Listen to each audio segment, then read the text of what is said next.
On Beacon Hill, Republican Governor-elect Charlie Baker will be dealing with an overwhelmingly Democratic state legislature. Sound familiar? Raising the question, how do you think divided government will work in Massachusetts this time around? Thank you, Mr. Speaker, and you, Madam President. I think they can work really well together. If you look at the Weld administration, those were good years. Baker was a part. Yep. They both want to seem effective. So hopefully, if they want to do so, they'll learn how to work and maybe compromise a little bit more. And that's the challenge, you know. You have you're in a position to work with someone, but the thing is, do you want to? I'm actually really optimistic. I'm a Democrat. I voted for Martha Coakley, but Charlie Baker is a tried and true Massachusetts Republican. I think he's going to get along well. How important do you think it is for Governor-elect Baker to select some Democrats in terms of cabinet positions and be bipartisan going in? I think if he were to only choose Republicans, that would limit him to about 5 people. So I think he's going to have no choice. That brings us to the roundtable portion of our conversation this morning. Democrat Marianne Marsh is with us. Good morning. Great to see you. See you. Patrick Griffin's balancing the table. He's on my left, your right. And the conversation now begins. So how long do you predict the honeymoon's going to last for Charlie Baker? Do you think once he proposes his first budget, the good karma is going to evaporate, Pat? No, I don't think so. I think the legislature knows they need him. He knows he needs the legislature.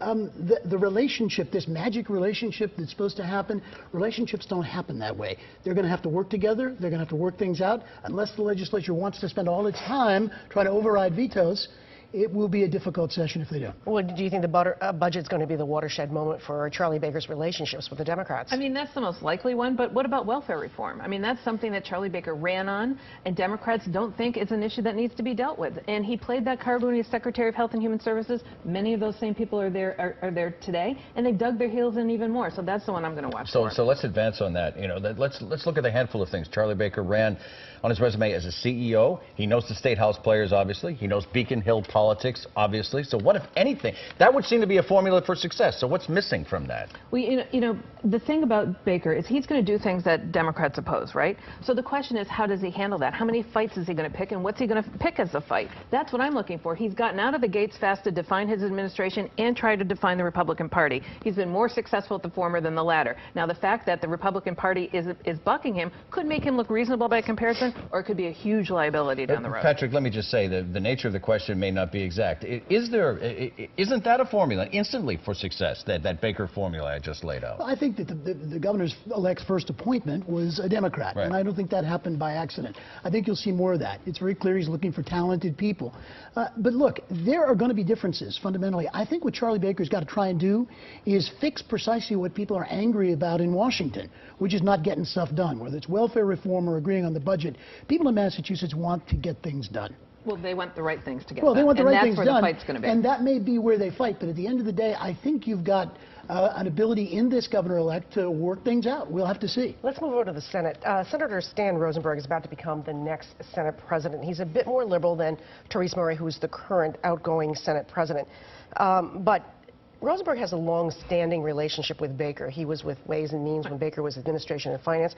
How do you predict this dynamic's going to work out, Marianne? Well, of the three, the only known commodity is Bob DeLeo, who's a very shrewd operator. Stan is very progressive, represents a district that's even more progressive than he is, and yet he's got to balance the Senate, too. So it'll be fascinating to see how it all works out, because the fact is, between the three of them, they cover the entire political spectrum, and DeLeo and Baker are both to the right of Stan Rosenberg. It'll be fascinating to see how that works. Will Rosenberg end up on one end of the political spectrum and Baker on the other end?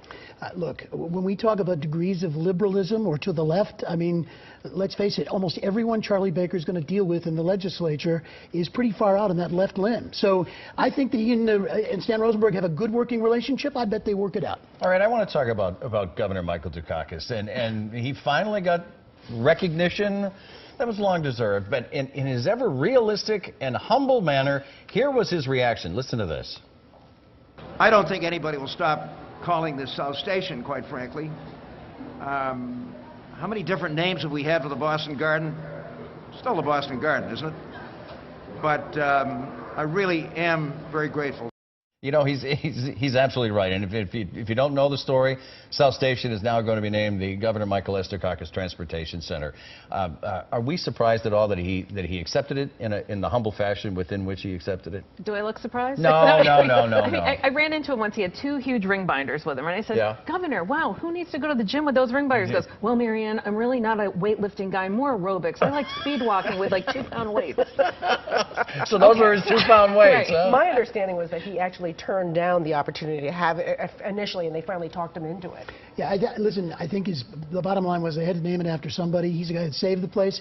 I was very snarky, as Marianne occasionally accuses me of being on Twitter the other day. No. And what I said was, you know, South Station renamed Michael S. Dukakis Station. Why is it I suspect the trains might still not run on time? Oh, I know, snarky.